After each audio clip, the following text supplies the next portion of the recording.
Hello, Kelly here, coming to you today to talk about what this whole teaching ESL online thing is all about.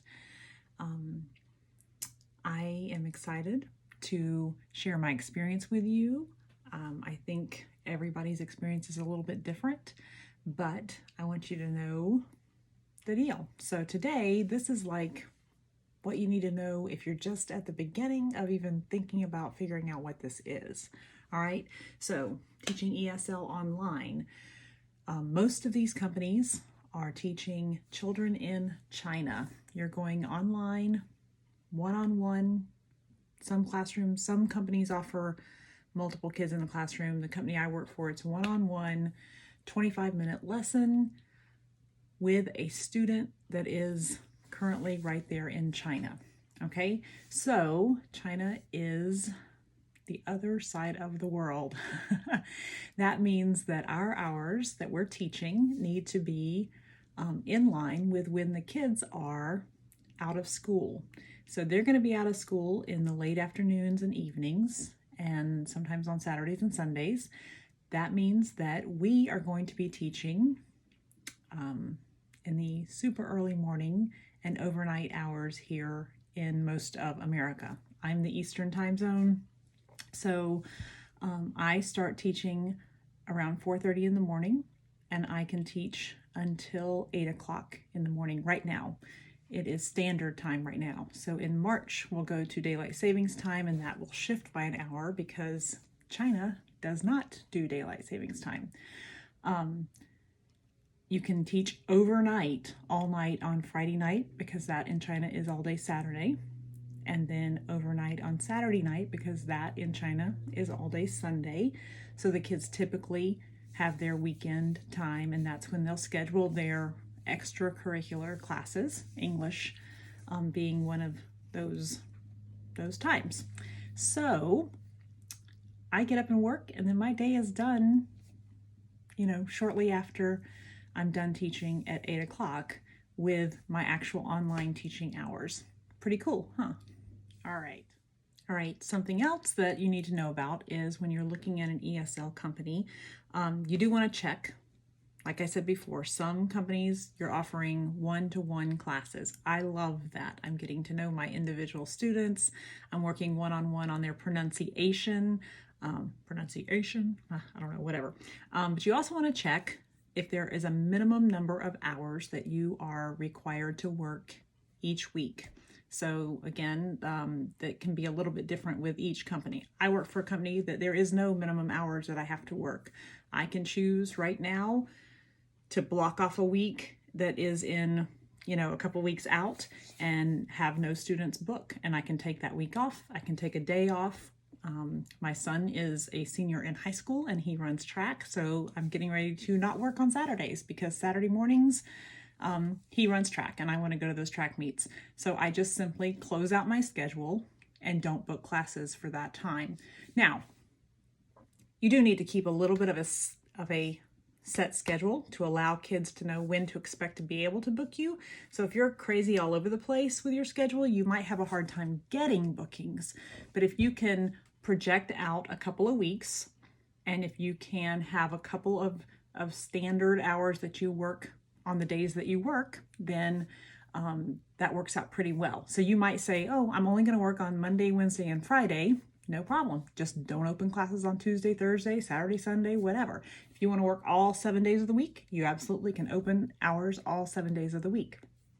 You are not guaranteed to get booked all 7 days of the week, but you probably will after you get some kids on your list and they're watching for you to open slots. Okay, so some companies, again, they have, you have to work or you have to have a certain number of hours open each week. So you want to be careful about choices that you're making when you are researching who you want to teach ESL with. All right. Now, another thing that's very important to know before you even start the process is how these companies operate as far as you becoming a new teacher. I'm specifically talking about my company right now because I don't know the details about this on any other companies. I work for VIP Kit, and I have a referral code. if you choose to interview with VIP Kid, you can use a current teacher's referral code, and that teacher then has the opportunity to help you get through the hiring process.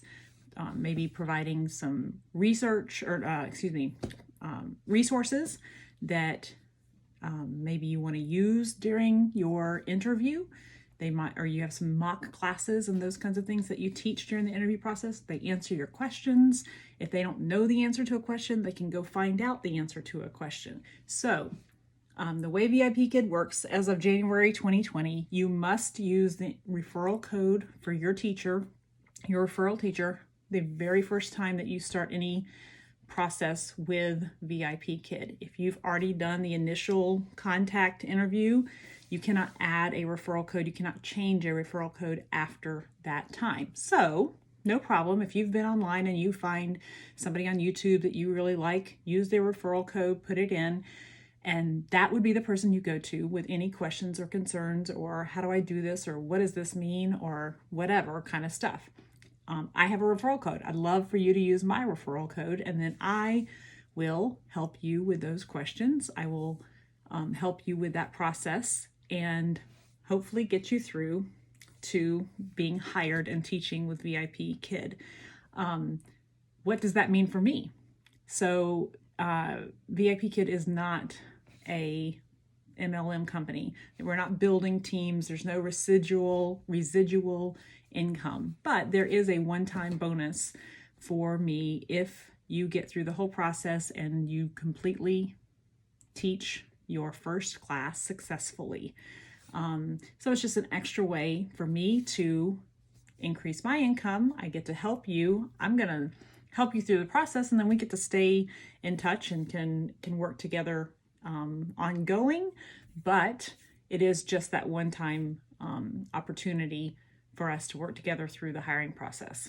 Make sense? If you have questions, let me know. Be happy to go into that detail if there's anything else to detail. But be sure you use whoever's code you want to use your first time out. Can't change it, can't add it later. Okay, important step there.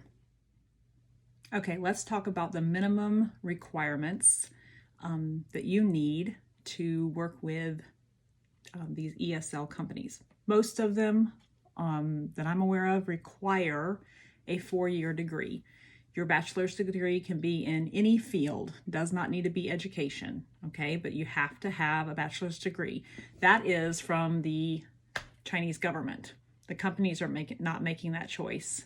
That is the government. The parents want teachers that have gone through that process, plain and simple. Now, I have heard of a couple companies out there that will hire you if you're in the process of getting your bachelor's degree or you're really close to the end.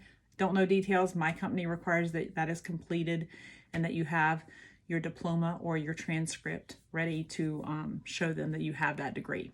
Okay. The other important things that you got to have right off the bat, access to a computer.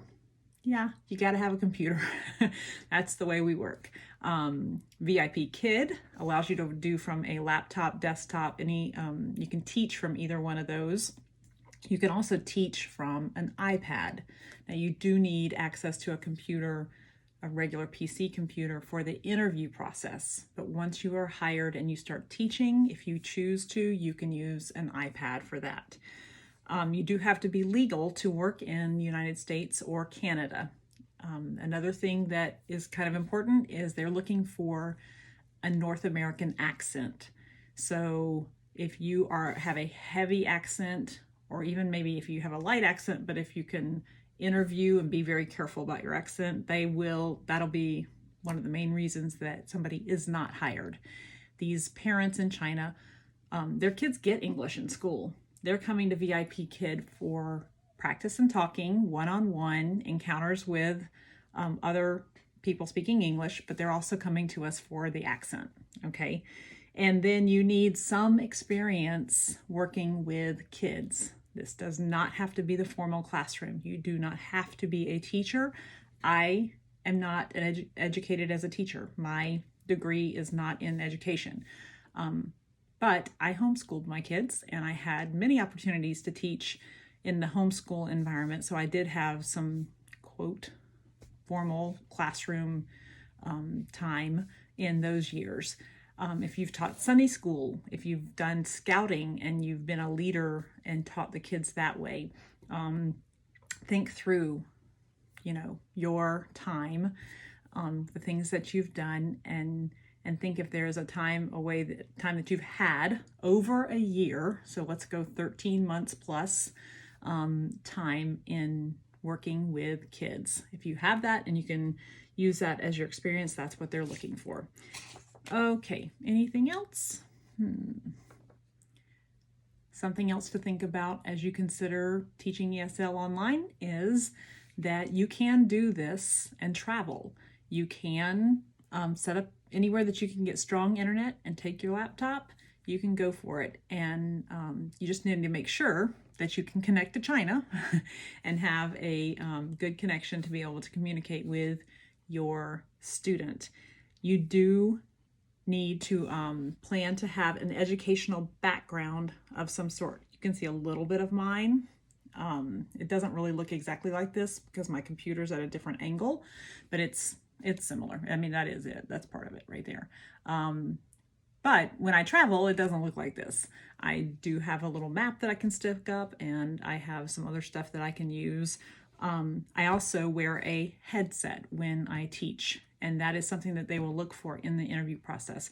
So you want to have that handy, borrow it from your kid who does video gaming until you are ready to invest in one of your own. Let's see if I can get mine up here.